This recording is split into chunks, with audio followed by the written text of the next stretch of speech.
বলেন তো কোন জায়গাটিতে দাঁড়িয়ে আছি? এই যে বিস্তীর্ণ চর জুড়ে এই যে কৃষক ফসল ফলাচ্ছে, এটা কি বলতে পারবেন আপনারা? আমি আপনাদের সাথে একটা কথা শেয়ার করার জন্য আজকে এই যে কৃষকদের যেই উর্বর ভূমি সেই জায়গাটিতে দাঁড়িয়েছি। এই যে আপনি আশেপাশে যা দেখছেন, যত ফসল দেখছেন, এইগুলো সব হচ্ছে পেঁয়াজ। এই এক পাশে পেঁয়াজ, এক পাশে রসুন, এইভাবে একেবারে বিস্তীর্ণ চর জুড়ে, বিস্তীর্ণ এলাকা জুড়ে। এটি শুধুমাত্র এই একটা চর জুড়ে না, এরকম অসংখ্য চর, অসংখ্য ফিল্ড কৃষকের জমি রয়েছে। সেই জমিতে অসংখ্য জায়গায়, অসংখ্য ইউনিয়ন, অসংখ্য ওয়ার্ডে এগুলা আছে। তো এই যে পেঁয়াজ, এই যে সোনার ফসল, এটি ফলাচ্ছে আমাদের জাজিরায়। তো আপনারা যারা জাজিরাকে নেগেটিভভাবে চিনেন, অর্থাৎ বিলাসপুর বা আরও জাজিরার যে সমস্ত জায়গায় ককটেল উৎপাদন হয়, ককটেল বোমা নিক্ষেপ হয়, বিস্ফোরণ হয়, সেটি দিয়ে আপনারা সারা বাংলাদেশ ব্যাপী আসলে এই জাজিরাকে চিনেন মিডিয়ার মাধ্যমে। তো জাজিরার কিছু মানুষ দুষ্ট, তার মানে জাজিরার সব মানুষ দুষ্ট না, সব মানুষ বোমাবাজি করে না, সব মানুষ বোমা বিস্ফোরণ ঘটায় না।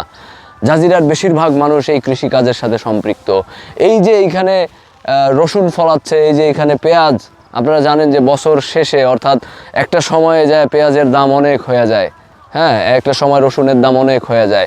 এই যে সোনার ফসল ফলাচ্ছে জাজিরার কৃষকরা, সাধারণ মানুষরা, এই ব্যাপারে শরীয়তপুরকে কয়জন চিনেন একটু বলবেন? আমি জানি আপনারা কেউ এই ব্যাপারে জাজিরাকে চিনেন না।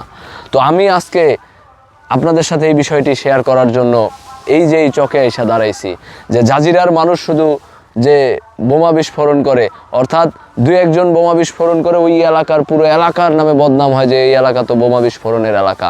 অনেকে মেয়ে বিয়ে দিতে চায় না, অনেকে ছেলে বিয়ে করাইতে গেলে মেয়ে দিতে চায় না, অনেকের মেয়ে এখানে বিয়ে দিতে চায় না, আত্মীয়তা করতে চায় না, এই ধরনের পরিস্থিতিও আমরা শুনছি।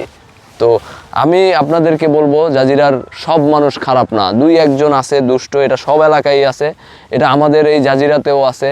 তো আমরা এটার জন্য লজ্জিত যে আমাদের এখানে বোমা বিস্ফোরণ হয়, বানায়, বিক্রি করে, সাপ্লাই দেয়, এই জন্য আমরা লজ্জিত। কিন্তু আমরা গর্বিত এই যে আমাদের কৃষকরা, সাধারণ মানুষরা এই যে চকের পর চক, ফিল্ডের পর ফিল্ড এইভাবে করে এই যে সোনার ফসল পেঁয়াজ এবং রসুন এটা এখানে আবাদ করে, চাষ করে, এবং আমরা দেখি যে এইখানে এটা একটা লাভবান ব্যবসা, এবং এই যে উৎপাদন এটি লাভজনক, এবং এই লাভজনক উৎপাদন এই জাজিরার মানুষ করছে, এবং আমাদের শরীয়তপুরের ঘাটতি পূরণ করে এটি ঢাকাসহ বিভিন্ন জায়গায় এখান থেকে যায়। সো যারা এই কৃষির সাথে জড়িত আছে, আমি মনে করি সরকারের কিছু পৃষ্ঠপোষকতা দরকার।